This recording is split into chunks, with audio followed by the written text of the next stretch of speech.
তুমি শাফায়াত ওয়ালা ইয়া নবী মুহাম্মদ তুমি শাফায়াত ওয়ালা ইয়া নবী মুহাম্মদ তুমি শাফায়াত ওয়ালা ইয়া নবী মুহাম্মদ তুমি শাফায়াত ওয়ালা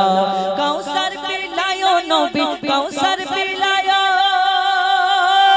কাউসার পিলায়ো নবী হাসরের বেলা ইয়া নবী মুহাম্মদ তুমি শাফায়াত ওয়ালা ইয়া নবী মুহাম্মদ তুমি শাফায়াত ওয়ালা ইয়া নবী মুহাম্মদ তুমি শাফায়াত ওয়ালা ইয়া নবী মুহাম্মদ তুমি শাফায়াত ওয়ালা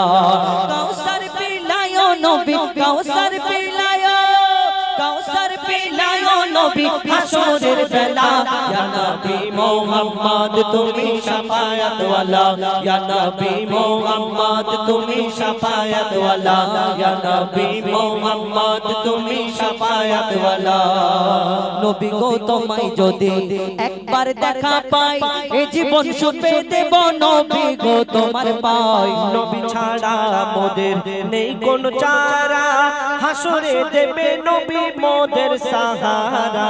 নবী ছাড়া মোদের নেই কোন চারা নবী ছাড়া মোদের নেই কোন চারা হাসরে দেবে নবী মোদের সাহারা মাতা পিতা ওগো আত্মীয় স্বজন হাসরে হবে না কেউ তোমার আপনজন সেদিন নবী মোদের বাঁচিয়ে নেবে নবী মোদের নবী মোদের বাঁচিয়ে নেবে বিচারের বেলা ইয়া নবী মুহাম্মদ তুমি শাফায়াত ওয়ালা ইয়া নবী মুহাম্মদ তুমি শাফায়াত ওয়ালা ইয়া নবী মুহাম্মদ তুমি শাফায়াত ওয়ালা ইয়া নবী মুহাম্মদ তুমি শাফায়াত ওয়ালা নবী গো তোমায় যদি একবার দেখা পাই এই জীবন সুপে দেব নবী গো তোমার পাই নবীর প্রেমী যারা হাসরে ভয় নাই উম্মত বলে নবী দেবে তাদের পরিচয় জান্নাত জাহান্নামের যখন জান্নাত জাহান্নামের যখন হবে ফয়সালা ইয়া নবী মুহাম্মদ তুমি শাফায়াত ওয়ালা ইয়া নবী মুহাম্মদ তুমি শাফায়াত ওয়ালা ইয়া নবী মুহাম্মদ তুমি শাফায়াত ওয়ালা ইয়া নবী মুহাম্মদ তুমি শাফায়াত ওয়ালা তারপর লিখছে দেখো নবী গো তোমার নামে করি আমি গুণগান কতজন কত রকম করে আমার বদনাম কেউ কেউ বলে এটা রোজগারের রাস্তা নবীর তারিফ লেখা নয় রে এত সস্তা নবী গো তোমার নামে করি আমি গুণগান নবী গো তোমার নামে করি আমি গুণগান কতজন কত রকম করে আমার বদনাম কেউ কেউ বলে এটা রোজগারের রাস্তা নবীর তারিফ লেখা নয় রে এত সস্তা মঈদুল ইসলাম গজব কথায় মঈদুল ইসলাম গজব কথায় মেরেছে তালা ইয়া নবী মুহাম্মদ তুমি শাফায়াত ওয়ালা ইয়া নবী মুহাম্মদ তুমি শাফায়াত ওয়ালা ইয়া নবী মুহাম্মদ তুমি শাফায়াত ওয়ালা ইয়া নবী মুহাম্মদ তুমি শাফায়াত ওয়ালা কাউসার পিলায়ো নবী কাউসার পিলায়ো কাউসার পিলায়ো নবী হাসরের বেলা ইয়া নবী মুহাম্মদ তুমি শাফায়াত ওয়ালা ইয়া নবী মুহাম্মদ তুমি শাফায়াত ওয়ালা ইয়া নবী মুহাম্মদ তুমি শাফায়াত ওয়ালা ইয়া নবী মুহাম্মদ তুমি শাফায়াত ওয়ালা ডুয়েট কণ্ঠে এবার আপনাদের সঙ্গে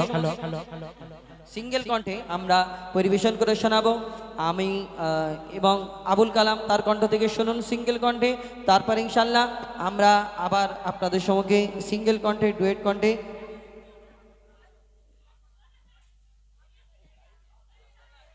কে দিয়েছে এটা আমার এরম গজল নেই কোনো বাংলাদেশের গজল আমি ভারতে থাকি ভারতের গজল বলো আমি ভারতের গজল গাইবো বাংলাদেশের কোটা আন্দোলন এটাও কালাম গেয়েছে কালামকে আমি বাংলাদেশের কোনো গজল গাই না কেন আমি যেটা জানি না আমরা থাকি ভারতবর্ষে কি কোটা আন্দোলন কি হচ্ছে তাদের দেশের মানুষ তারাই জানে কে ঠিক কে ভুল। আমি এইখান থেকে বলবো এ ঠিক এ ভুল, আর যদি সে যদি ভুল না হয় তাহলে গোনা হবে না? কেন আমি অন্য দেশের নামে আমি বলতে যাবো কেন? আমি আমার দেশের যেটা সমস্যা, আমার দেশের নিয়ে আমার অনেক গজল আছে। ভারতবর্ষকে নিয়ে বলুন, এই ভারতের মুসলমানদের কি অত্যাচার জুলুম করা হচ্ছে সেই সব নিয়ে বলুন, আমার অনেক গজল আছে। ইনশাল্লাহ মুসলিম সমাজ এগিয়ে চলো, এসব গজল বলবেন, আমাকে এইগুলো দেবেন না। আমি ইনশাল্লাহ পরবর্তী শিল্পী যারা আছে তাদের কণ্ঠ থেকে শুনবেন, কেন আমি এই ধরনের গজল গাইনি, আমার ইউটিউব চ্যানেলে দেখবেন, ছাড়িনি এইসব। তো যাই হোক, ইতিপূর্বে শুনলেন ডুয়েট কণ্ঠে, এখন সিঙ্গেল আমরা শোনাবো। আমার রাজার ভাইকে একটা গজল ফরমাইশ করেছেন, এই যুগের নারীদের কথা শোনো না, একটি গজল সেটা গাইবে। এবং আমিও বিশেষ করে এখানে অনেক আমার মা বোনেরা উপস্থিত আছেন, নারী জগতের জানরে নারীদের উদ্দেশ্য করে একটি নতুন গজল আপনাদের সম্মুখে তুলে ধরবো। এই দুনিয়াতে নারীদের কি সম্মান কি ইজ্জত আল্লাহ দিয়েছে। আমার নবী আসার আগে মহিলাদেরকে পুঁতে দেওয়া হতো মাটিতে, ছোট ছোট বাচ্চাদের মেয়ে সন্তান জন্ম নিলে সে কি হতো, মেয়ে সন্তান জন্ম নিলে তাকে মেরে ফেলা হতো, কারো স্বামী মারা গেলে তাকে মেরে ফেলা হতো।